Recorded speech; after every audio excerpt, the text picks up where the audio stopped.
I think if I wasn't a citizen, the process would not have gone down as smoothly as it did. I probably would not be allowed to enter the country.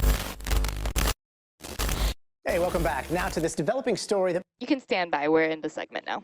popular left-wing Twitch streamer and YouTuber Hassan Piker says he was detained at a U.S. airport for hours this weekend and questioned by U.S. Customs and Border Protection about his political beliefs, specifically on Gaza and President Trump. Now, he posted about it on X, saying, quote, "It wasn't that bad, but very strange experience overall, though." And Piker's post seems to have caught the attention of the Department of Homeland Security, who replied by saying, and I quote, lying for likes. Now, we reached out to the DHS for comment. They told us, and again, quote, "This is nothing but lying for likes." Hassan Piker joins us right now live. Hassan, let's start right there with the DHS's response. Lying for likes, calling it routine. What's your response to their response?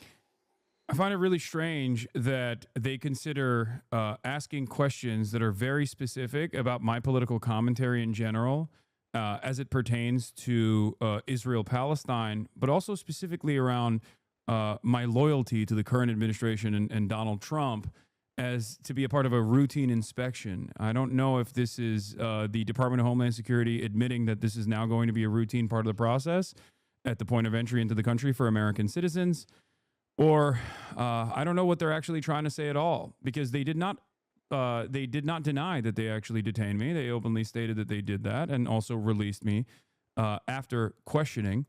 And the thing that they actually omitted in that statement was the questions themselves, the questions that they had asked. And I think that's the main point of contention here. And this all, like, the thing, I hate to say this, but one of the things that caught my attention, like, you have global entry, right? That's supposed to be the expedited line. Walk us through how all this happened, and has something like this ever happened before? I mean, I've gotten the quadruple S on my boarding pass in the past, but the apprehension or the questioning process never actually escalated to the position that it got to this time around. This was my first time using global entry, as a matter of fact. I was coming back from France. I had gone to France with my family for Mother's Day. I had to come back early because I had a speaking engagement at the University of Chicago. And I got my picture taken at global entry. I walked in, and the Customs and Border Patrol agent at the gate told me to step aside and that another agent would be coming over to take me to a separate location. And I knew that this was most likely going to happen because I'd seen news reports about immigration attorneys being apprehended at the border and detained and questioned in a similar fashion. I had seen a TikToker talk about her own personal experience a week prior. She also had global entry. And basically, I knew what was up. I knew what was coming. I suspected this would most likely happen. And given that I have immense privilege being a public personality and also having enough financial security to potentially go through a long and arduous legal process, I wanted to see where this line of questioning would go, this line of inquiry would go, instead of immediately exercising my Fifth Amendment rights. And they took me to a detention area. I was surrounded by terrified families sitting on a bunch of pews. And I asked around to see if any of them actually had American passports. People around me said they did not. There was an old lady in a wheelchair, and agents coming in and out of this other room with passports in hand, telling the people slowly but surely that they could leave, that they were cleared to leave. And then another agent came out and said my name. They walked me into this back room with these two metal stools. Everything was bolted down.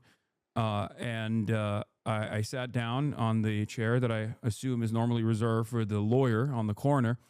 And in the process, they started asking me a bunch of questions. It was obvious. It felt like they knew who I was, given the line of questioning was very specific. It started off with like, what are you doing in Chicago? Things of that nature, pretty basic, boring stuff. And the more I revealed information, the more the agent kept repeating, well, since you said that, and acted like it was in line in the process of discovery that he was getting new information out of me. Well, he was be like, oh, you're in Chicago for, you're delivering a speech. Well, since you said that, what do you do? Oh, you're a Twitch streamer. Since you said that, what kind of stuff do you do on Twitch? And, you know, I told him I play video games. Sometimes I talk about drama. And basically, we arrived at questions about what my opinions were on Donald Trump.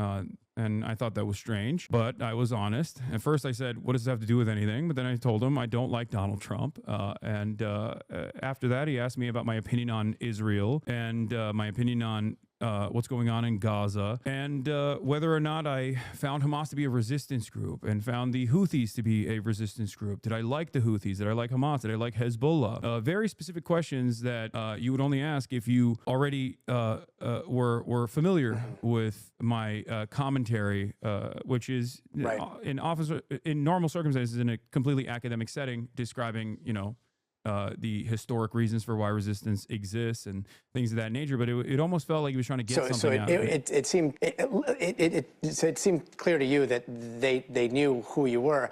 Real quick, last question here. What do you think would have happened if you weren't a citizen? Oh, I think if I wasn't a citizen, the process would not have gone down as smoothly as it did. I probably would not be allowed to enter the country, as we've seen reports on French researchers, for example, being stopped at the border and having ICE agents look through their phone to see if they've said something negative about Donald Trump. Even within the context of Donald Trump taking away grants for academic research, any kind of negativity can be met with a border agent claiming that you know, you are ineligible to enter the country. Non-citizens have significantly less rights than citizens do in this process, and it seems like even citizens are losing some of those rights as well. Hassan Piker, we really appreciate you sharing your experience with us. Thank you so much. Thank you for having me. Back.